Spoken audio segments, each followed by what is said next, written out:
All right, you guys, here we are with my buddy Zune.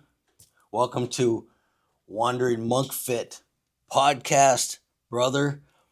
This guy is not only a brother and a friend, but a fellow walk across America dude, only he ran. Well, I walk most of it. Zune, how you doing, brother? Nice to Hey, meet man, you again. This is our third time that we've done a podcast together about walking, about like our journey going across America on foot, Yeah, whether it's walking or running, yeah. right? No, it's definitely we got a lot of work done today, and I don't know, it was just a good day to hang out with you, and we got a lot of food. Yeah. So for those of you that don't know, Zune is the owner and founder of Kraken Media, right? Why don't you tell us a little bit about what does Kraken do? And did you have Kraken before the walk, and how did So, those two things go together? so Kraken Media actually funded my run across America, and that's Mm, like, to promote positivity. We did it through Team Feeding America. yeah, So it's like Feeding America, like you can do baby projects under them right. with their logo and stuff. So I called them and I was like, "Hey, I'm gonna do a run across America. Can I use this Team Feed logo?" And they're like, "Yeah, sure, why not?" And I was like, Nice. Yeah. "All right, So cool. Slap it on the RV, yeah, And so you tied that organization to your run across America. yeah, I mean, like Nice. every year, I'll say like a handful of people attempt, but Right. very few like do finish Right. Yeah. Yeah. The walk. the So, walk, the run. but before However. we get to and that explains us what is Kraken Media. What does Kraken Media do? So we do photo video for personal brand, businesses, events, podcasts. We do all kinds Nice. of, I'll say story and marketing Yeah. content, and we also build websites, sales funnel, and Yeah. stuff like that. So Best in the game too, man. And yeah, you guys do it for all the big dogs, right? yeah, we do it for a lot of the big names, big Yeah. brands, social media influencers. We really try to like get that personal touch for every person we work with, but also like help them tell their genuine story. So that way, Right. it's like it's not just like we're another media company. Yeah. Like we Yeah. actually care. Like. Yeah, I know, and that was the other thing. I know that when you and I became friends first, and then I know that when I started working with you, you guys really helped me start crafting my the message across my brand, and is what is crazy is you guys are one of the few people that I've ever worked with that like you guys put when when we come and do a video shoot or something like that, you guys immerse your customer. You're like, this is your day. Everything is your day, right? You make sure that their logo is high and tight and up and front and center and everything. I mean, just from the ground up, man, dude. We did workouts today, man. We did everything, and you guys make it very easy to be on camera, which it's easy for me now, but that's a learning curve that a lot of people Yeah, I mean have to go over. Being on camera is hard like that, that's one of the magic thing we have in Kraken Media yeah, is we help people to be themselves on camera. That's like the hardest thing. right, You can't buy that. right, But for me, as a content creator and a video person, yeah, like if I'm gonna help my client be on camera, I have to be able to be on camera myself, right? So I right, take a lot of content with my iPhone. Those do really, really well on yeah, social media, and I do a lot of podcasts. So we help. We're like reaching near 50 podcasts, yeah, and like a lot of the clips that we post on our client page, it goes viral. yeah. It goes crazy. Yeah, yeah, man, it's good. You guys have, and this so is what is cool is somebody who has an incredible story going out there, and finding other incredible stories. That's why our story is so unique. Yeah. Both of us going across America. Did you want to tell, or do you want me to tell about how we stumbled across that? Right? Yeah, You, just tell. you want me to tell Yeah, you? yeah. Yeah. So, I was commenting on this certain influencers thread, right? And I had said something like, "Oh man, during my walk across America, I learned X Y Z," right? And Zune had he that was one of his clients, and he had read that comment and then hit me up and was like, hey, dude, did you just say that you walked across America? I'm about to do this run. And then we started talking, and then I was gave him some coaching about the mental part of it. And this is where I want to talk about how I remember.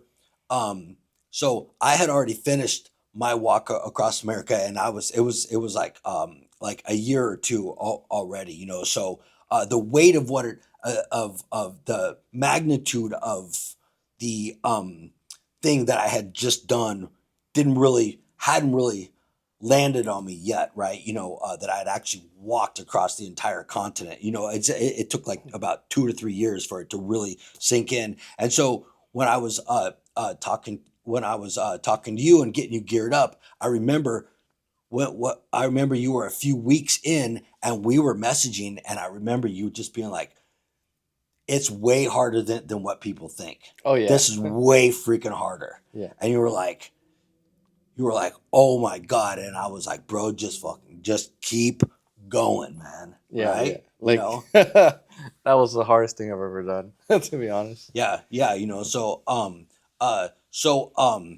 yeah, you know, and we both had different approaches. I had no support crew or nothing. It was just my 52-pound pack, Mhm. you know, and my feet. People ask me a lot about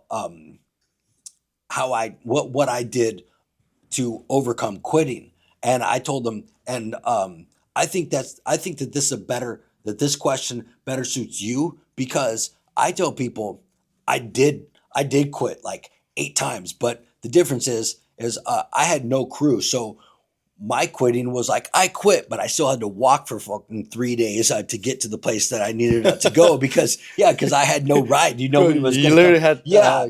quitting So is no option. yeah, so I was like in the middle of the Panhandle. I'm like, I quit. This sucks. Fuck, I still have to walk 3 days. Okay, right? You know, like yeah. Then I get to where I'm going. This I'm is like, new okay, perspective for yeah, me. right. So my deal. So I want to say is like, on those days that you wanted to quit. Look, man, your RV, you had the outs. You know, it's like one thing when you like burn the ships, right? You know, health and fitness. You know, your life, everything is coming. You're like, I'm doing this no matter what. Burn the ships, no turning back. But and then you're forced to finish stuff, right? I feel like it's almost harder when it's like you know, your situation. You had a crew. Hey guys, I quit. Take me back. I can't do this anymore. Everybody in your crew would have been like, bro, you did a great job. They'd have patted you on the back and told you like that. How did you um was it uh was it sure integrity, the promise you made to yourself? How did you not let yourself succumb to that amount of temptation when it would have been that easy to quit, when it was fucking hard, bro? Because dude, nobody knows how hard this is unless they've done it. Yeah. How did you escape that? Well, I mean, there's only a handful of people who have done this, and Yeah. But how did you, when you wanted to quit, how did you just like, you know, just be like, dude, I got an RV right here. These guys are gonna take me back, and like follow through. How did you not do that? How did you keep the word to yourself? I just literally just stepped with fate. I didn't really care like how slow or fast I was going. I was like, man, as long as I can just move forward. Yeah. And then I have the my iPhone with me, so I just track the mileage and stuff. Yeah. And like really quitting didn't like enter my head the whole time, to be honest. Like Right. I was just like more concerned if we're gonna starve, because you know, like I had a big $40,000 that's supposed to come. We ran out of money halfway through Kansas. Oh my God. I think that was like much harder because we Yeah. have a RV, you have RV park payments, you Right. have You have freaking tornadoes that want to kill you. you in do have Kansas. tornadoes, yeah. I had one go right over me, bro. Yeah. Yeah. Like that was the like everything was good until we hit Kansas, because it was like, I don't know. It's also a mind shift. I don't know what it is. Like everything is Right. like good until you hit the midpoint. Right.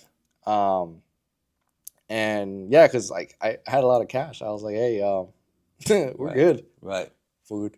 Yeah. Right. food. Yeah. So in a way, you also experience that. Like so in a way, you kind of burn out your ship because you're like, oh shit, now we just ran out of cash. Now this is real in a different way. Yeah, I mean, Right. I was just really frustrated. Like I was so frustrated on the money. Right. I wasn't even paying attention about the distance, but I was Yeah. covering the distance. Right. So in the beginning, I was doing like 15 to 20 miles a day, and I was like, yeah, I keep this Mhm. pace up, I'll finish. But Nice. then like my pay got hell, Yeah. 40,000 of it, Right. and I was just like struggling. And imagine imagine like boom, I don't have to worry about anything else on this project except for Hmm. finishing it, and then boom, out of nowhere, the project's expensive. You're tired. You didn't Right. train properly for it, and that's why I had to literally run like 30 miles a day on the back end because I was Right. like, wow, if I don't finish by this time, I won't have any money. Yeah. Right. Yeah. Yeah. Because you had to. Yeah, because I was You were like, I'm too fighting. far in Right. to turn around. Like Right. this opportunity will never happen again. I'll never be this young again. Hmm. I'll never have. I don't know if I'll ever have this much cash ever again, and I don't know if we ever gonna like ramp it up this Right. hard again. You know what I'm talking Yeah. about? Like, The power of now. yeah, Right. With my I know that in my coaching business, my friends' coaching business, we talk to all kinds of people week after week after week, man, where it's like hemming and hawing. Oh man, yes, okay, yeah, maybe I'll do this. Maybe I'll wait till next you week. gotta Maybe do it I'll wait now. till like that. You have to act. You have to make a decision and act now. People. I have people like we were talking about earlier. When we were at the gym, we did this awesome video shoot at the gym for the YouTube page, right? Mhm. And this guy in his 50s came up, bro. How did you get to look like that when you were in your 50s and all that? It's because I made a decision. Mhm. I acted right there. I didn't wait until I was 50 and wreck. Well, a lot of times that's when we make our decision is when the bottom falls out, right? Exactly. That's what made me do my walk across America was, uh, the decision was made for me because my life had crumbled down and I was like, oh my God, I don't know what to do. So, yeah, making decisions, just acting on them right now, because the time is always now. I'll tell you a story about this. Check it out. So, you talk about you were doing some planning, for your walk, right? Mhm. When I didn't do much planning for my walk. As a matter of fact, I didn't even have I didn't have a map of the place I was going to go, no crew or nothing. And I remember um, I was talking to some of my mentors, and I was telling them, I'm like, yes, I'm gonna link my walk to an anti-bullying campaign, right? Mhm. Justin, the big pygmy Ren, the UFC fighter. Justin, what's up, bro? If you're listening to this, love you, man. So the people the mentors that I was working with, they're like, okay, we got to have a plan. We got one of the ladies on there. She goes, listen, if you really want this walk to be successful in the media, Mhm. you're going to need a 12-month run rate. She said you should do this walk next year, and we need to promote it, get it all big. I'm going to write about this press thing, and everybody was on board. They're like, oh yeah, this is. I was like, no, I'm leaving in April. They're like, that's 2 months. I said, I know. Yeah. I'm leaving that. They're like, no, we got to do it. It'll never work. Well, guess what would have happened if I did? I finished my walk October 22nd, 2019. Mhm. COVID would have happened. Mhm. So if I would have waited, Yeah.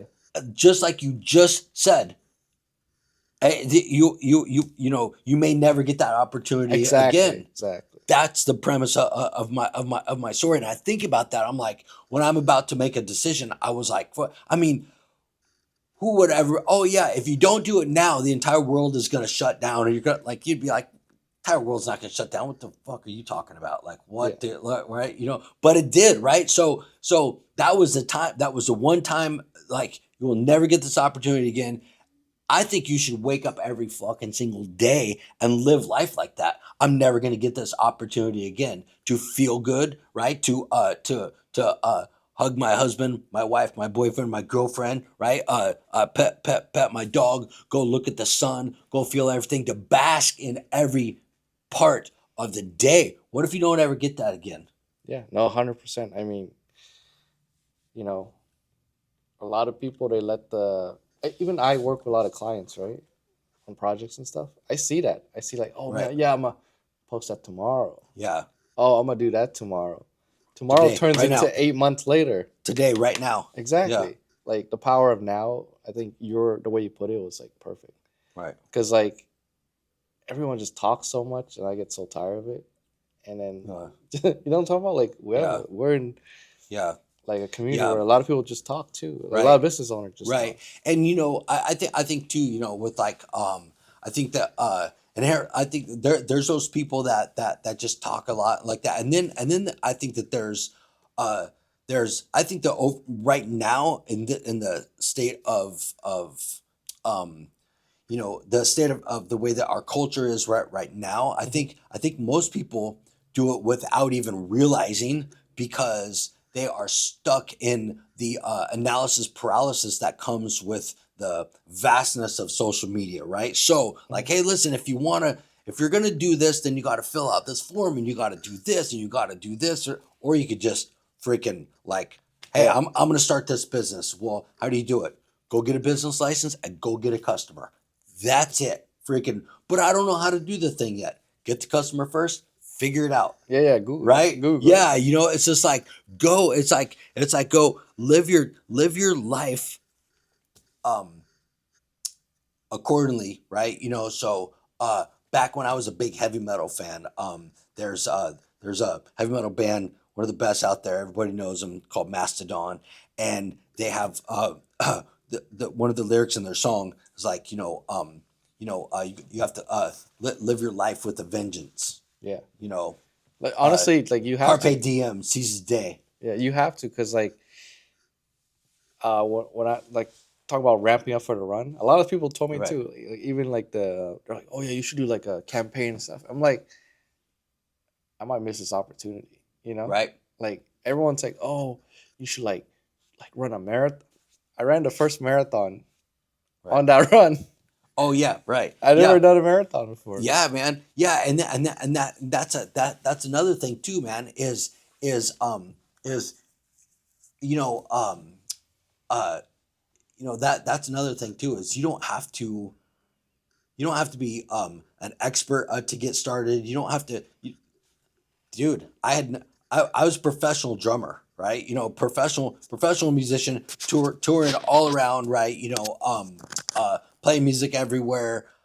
And like I said, for gosh, 20, 26, 27 years at that time, right? That was my only job. That's what I had done. Mhm. I'd never done like any. I had never went on a overnight backpacking trip, to tell you the truth, right? Because I was always touring, I was always playing, and so yeah, it was the same thing. My buddies told me like what backpack to get or whatever, and I had to figure out as I went. Matter of fact, the day I left, I didn't have a freaking tent. Yeah. I didn't have a tent, and so 3 days in, it starts raining. I'm like. Yeah, no, you're doing I was it. like, shit, man, I should freaking bring a tent, You're right? doing it like the hardest way possible. Yeah, I can't imagine. Like that reminds me of like military days. I used to be in the military, so I used to like sleep on the ground, Right. and I don't know. I mean, having the RV was a way different story. It has it's like a house on wheels. House It on has a wheels, toilet, yeah. hot Yeah. water, everything. Yeah. Sleeping on the freezing ground, on the hot ground. I slept on the salt flats You did, in crazy. freaking Utah. Yeah. Um, yeah, dude, in the high So I had a mountains. different, like a way different experience than you. The Right. only hard thing I was like, oh, bills, payroll, plus money, Yeah. getting hold. But yours was like shambles, Yeah. like Yeah. the Phoenix story.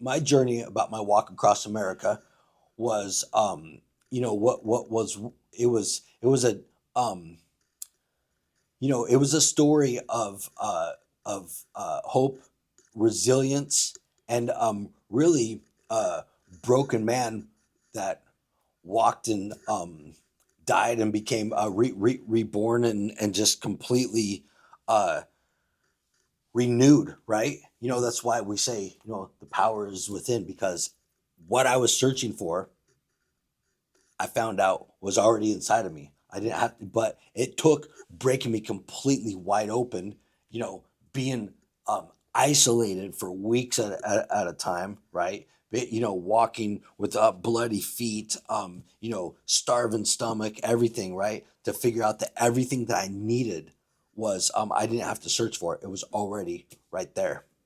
Yeah. Yeah. I mean, from my perspective, I think like growing up, people have different trauma, different type of pain that's inside of them. Mhm.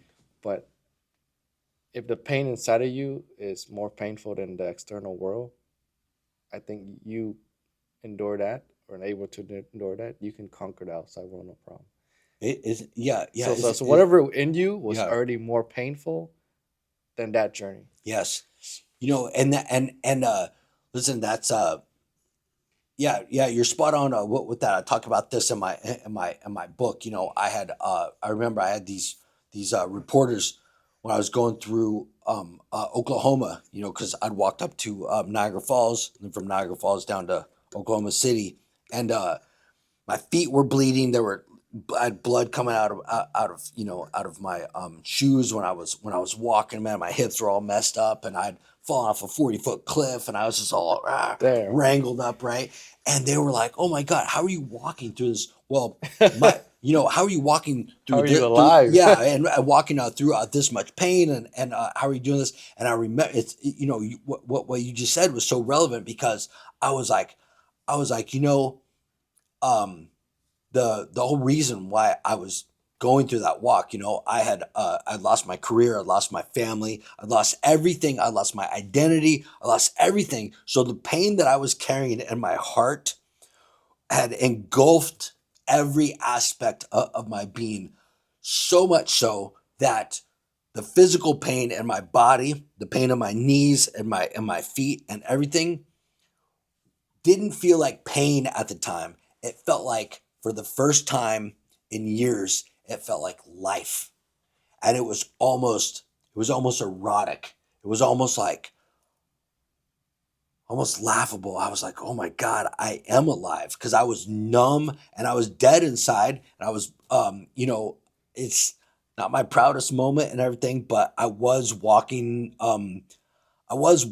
towards death, man. I didn't really care about living or dying at the time of my walk. Thankfully, I tied it to the anti-bullying campaign and met all those wonderful people, and it lifted me up. But what I was carrying in my heart for that first 1,500 miles was that internal pain that you said that like blew the my physical pain out of out It of was out it of was a it was it more was heavy. nothing. It Yeah. was it was nothing. I didn't feel the weight of my 52-pound backpack. I didn't feel like that.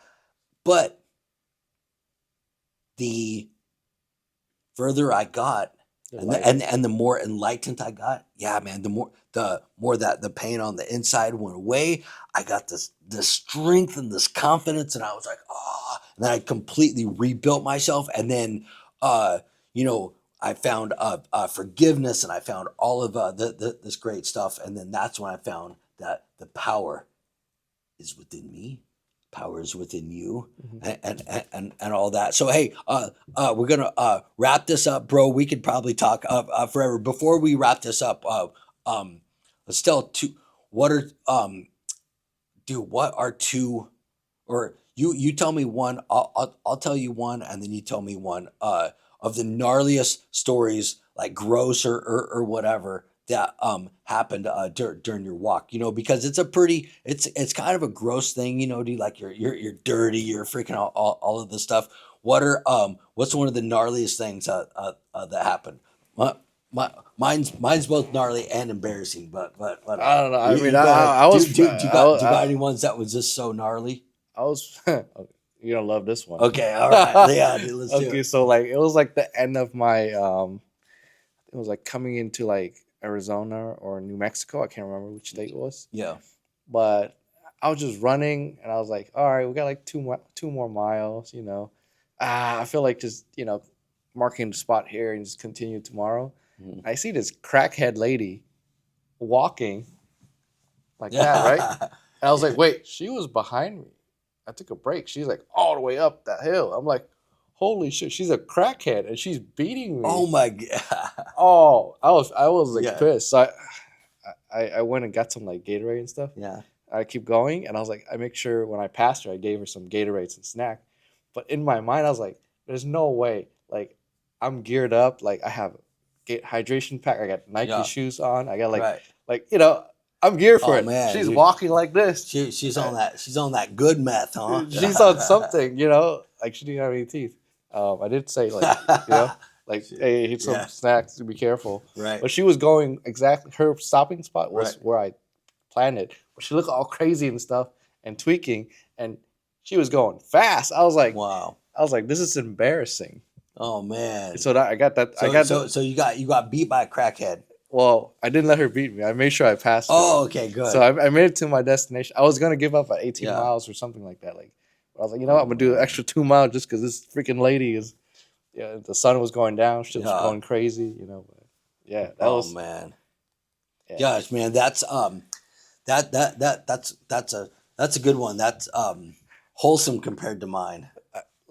My experience was different than yours. Yeah, yeah. Mine was like I was doing it to get an achievement for like a bucket list, Right. right? But Yes. in that, I discovered a lot. Yeah. Yeah. Let's share yours. I got another one. Oh man. So this one, I actually don't talk about this in the book, but so It's a special. This is a good podcast one. So this was we'll call this story about the time that I shit my pants when I was on my walk. Okay, all right, yeah. So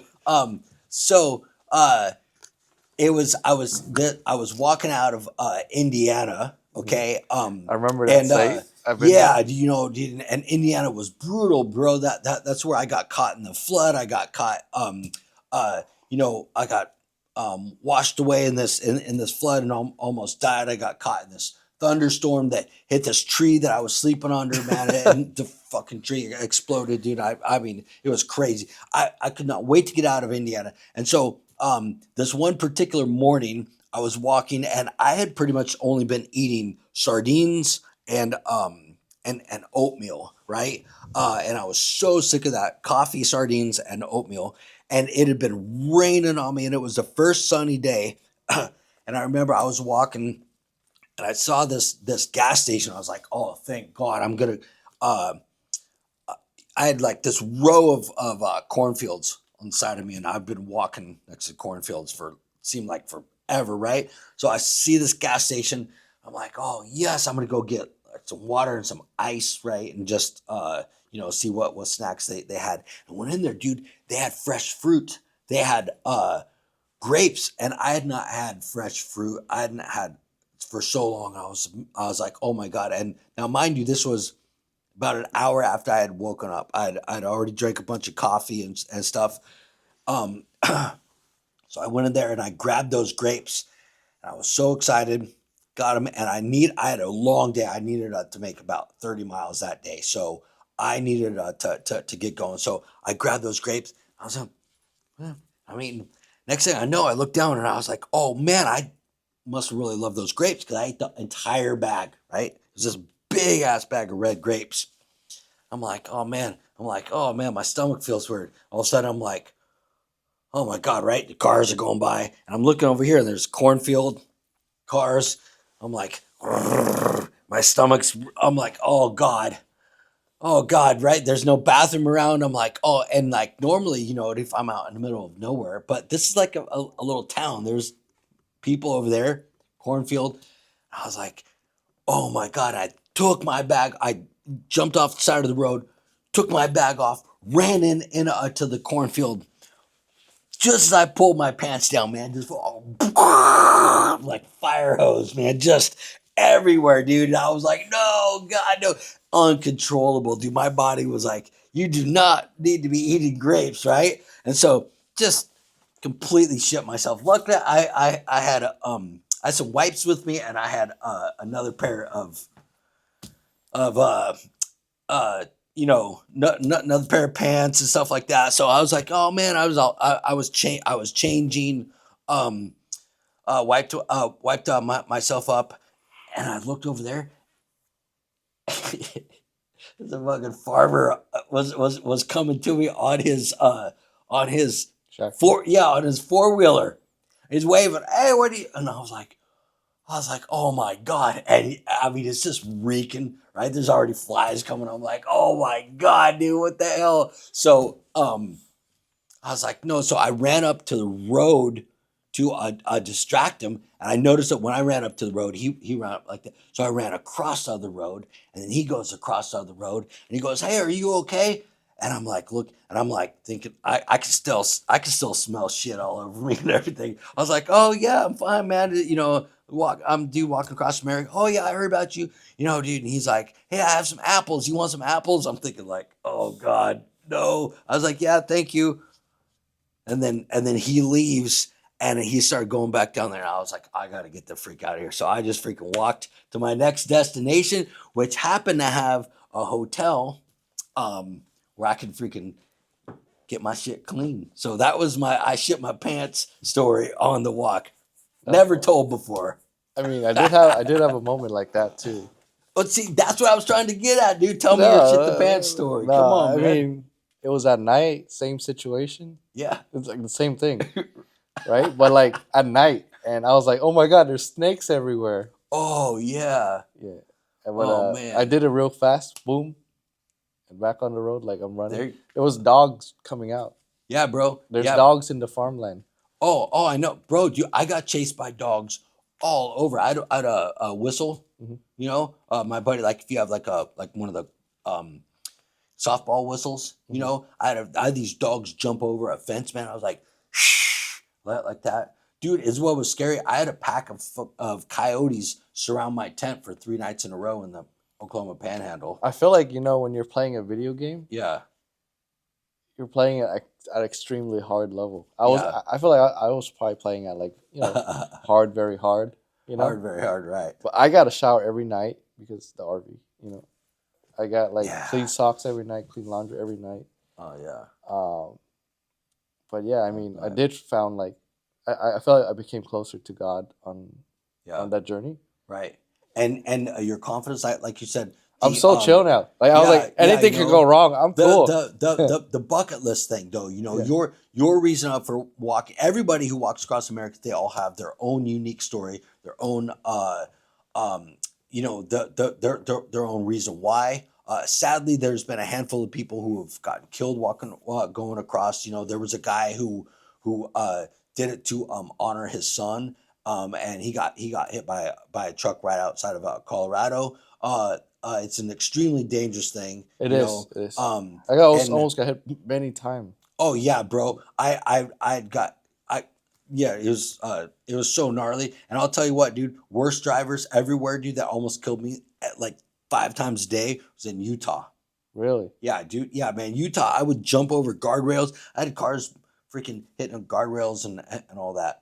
Wow. So yeah, it was crazy. But dude, man, I hope that people listening to this can look at dudes like you and I hope that they could get inspiration to be able to do something like this.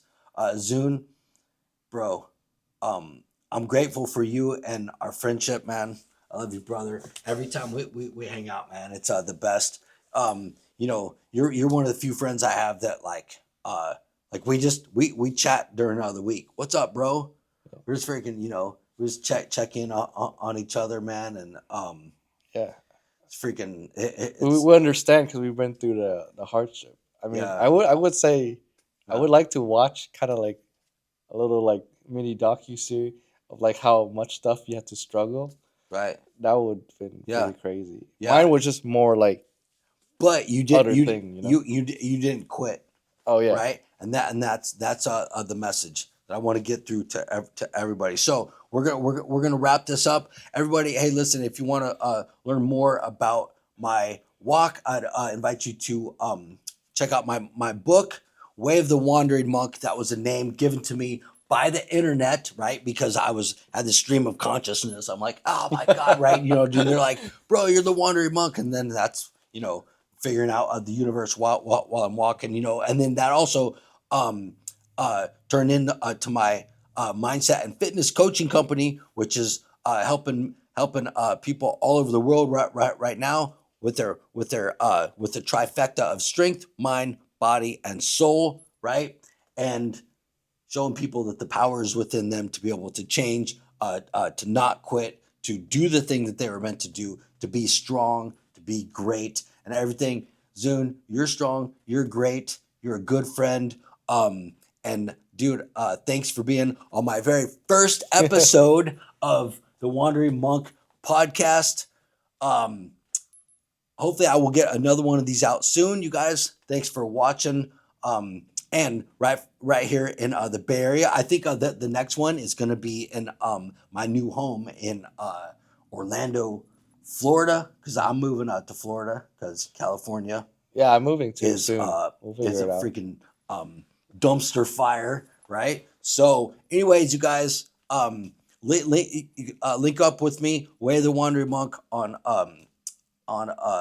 Instagram and TikTok. You link up with Zune and Kraken Media. Yeah, put the info right here. Yeah, with the info right there.